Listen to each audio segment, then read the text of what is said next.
This is our skills training program for motor control learning exercise 230. Our chosen skill is basketball jump shot, and it's by Michael Pantano and Liam Molloy. A jump shot is the most common way of scoring a basket in the sport of basketball. Releasing the ball at the highest point is the most effective way to propel the ball at the correct arc to the basket.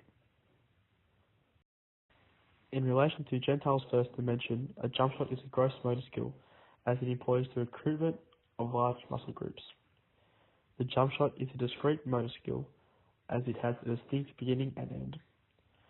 A jump shot falls under both open and closed classification. In terms of open, it is open as the players have to sometimes create a shot where the environment has to be altered. In terms of closed, it is closed as the players can be left wide open where the environment is not impacting them on the initial action. A jump shot also demonstrates Gentile's second dimension. For a jump shot, the player is stationary when shooting the ball. Although they are stationary, there is object manipulation to the path at which the ball travels to the basket. It sits at number 6 on the Gentile model.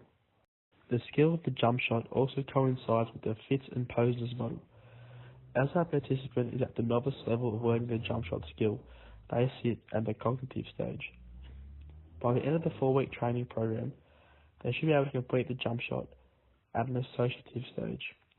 At this stage, they should be making fewer errors and be receiving tips on how to perfect the action from their teacher. Due to a prior knowledge of the sport, progression is expected for the student. Although he has prior knowledge of basketball, he will be starting at the cognitive stage as he hasn't played in years.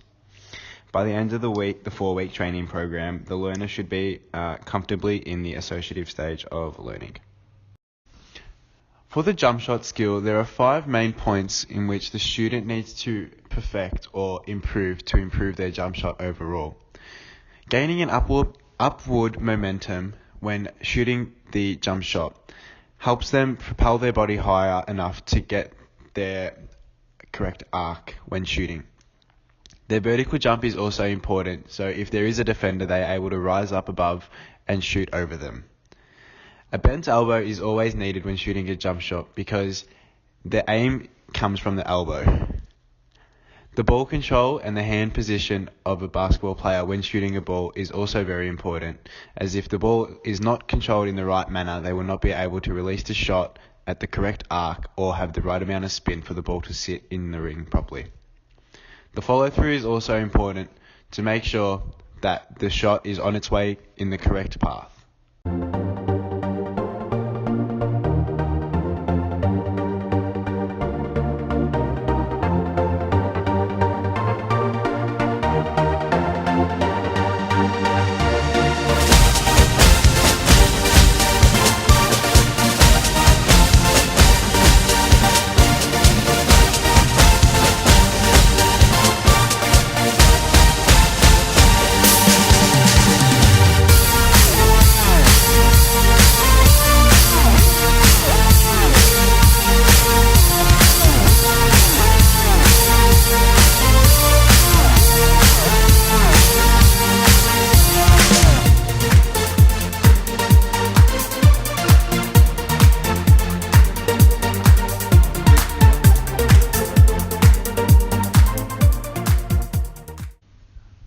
For the pre-testing results, the student hit a total of 2 shots from 10 attempts, making the qualitative data 20% completion rate. For the quantitative data, the teacher looked at how the shot impacted against the ring. The results came in with 2 shots going in, 4 shots hitting the ring from the backboard, and 4 bricks. During week 1 of the skills training program, we got the subject to focus on their hand placement as well as their structure when shooting the ball. It's a part practice as we were not worried about the result and where the ball landed. We used this week to see what the subject remembered from when he played as a junior and give him tips to take home and practice in his own time. For the week 2 training program, we employed a layup line dribbling exercise as well in addition to the jump shot. This is more of a whole practice drill, as it involves a game-like situation that could occur at any point in a game. For the week 3 training program, we tested the same structure and shooting form that was tested in week 1. We retested this to see if the student had learned from what he had trained initially. Again, it was a part testing, as the student was only focusing on the hands on the ball and his shot form. For the week 4 training program, we implemented a whole and part training session.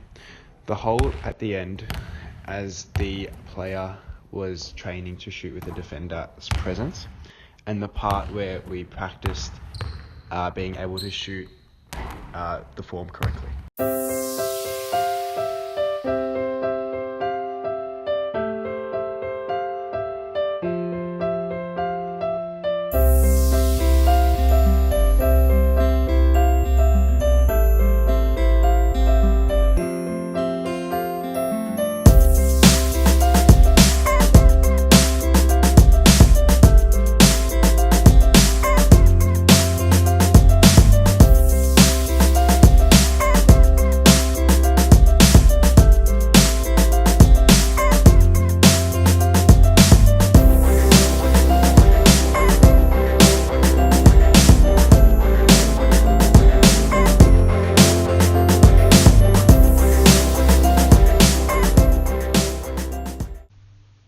For the post-test results, the same methods were taken into consideration as the pre-test results. The subject shot 10 baskets, making 5 of them, which resulted in a 50% completion rate, as well as his quantitative data being only hitting the ring on every miss and every other shot was okay.